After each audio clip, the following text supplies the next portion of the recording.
ഈ നാട്ടുകാർ ഇന്നേ വരെ കാണാത്തൊരു സാധനം. വാ കാണിച്ചു തരാം.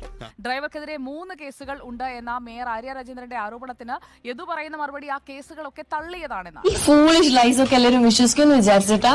സ്വന്തം ഇഷ്ടത്തിന് തട്ടിവിടുന്ന നാക്കെടുത്താന്നേ പറയൂ. നിയമം ആദിത്യപുരം റോഡിൽ വെച്ച് യുവതിയെ തടഞ്ഞു നിർത്തി തന്റെ വസ്ത്രം ഊരിക്കാണിച്ച് അശ്ലീല വർത്തമാനം പറഞ്ഞതിന് കേസ്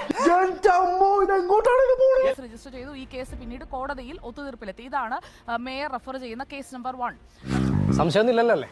ആ കുടുംബം പ്രതികരിക്കുന്നത് ഒരു തെറ്റായ സന്ദേശം ഈ നാട്ടിൽ വരാതിരിക്കാൻ വേണ്ടിയാണ്. കണ്ണീര് തുടച്ചിട്ട് കുറച്ചുകൂടി വിശ്വസിക്കാൻ തോന്നുന്നല്ലേ.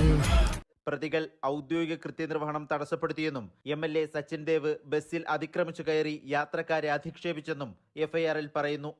ഒരു പണിയില്ലടേ നിനക്കൊക്കെ, ഇതിനേക്കാളും നീയൊക്കെ തെണ്ടാൻ പോ. CCTV ദൃശ്യങ്ങൾ അടങ്ങിയ മെമ്മറി കാർഡ് പ്രതികൾ നശിപ്പിച്ചുവെന്നും FIR-ലുണ്ട്. അടിച്ചു മാറ്റിയില്ലേ കള്ളൻ. പിന്നെ ഒരു കാര്യം ചെയ്യാം, പോയിട്ട് രാവിലെ വരാം.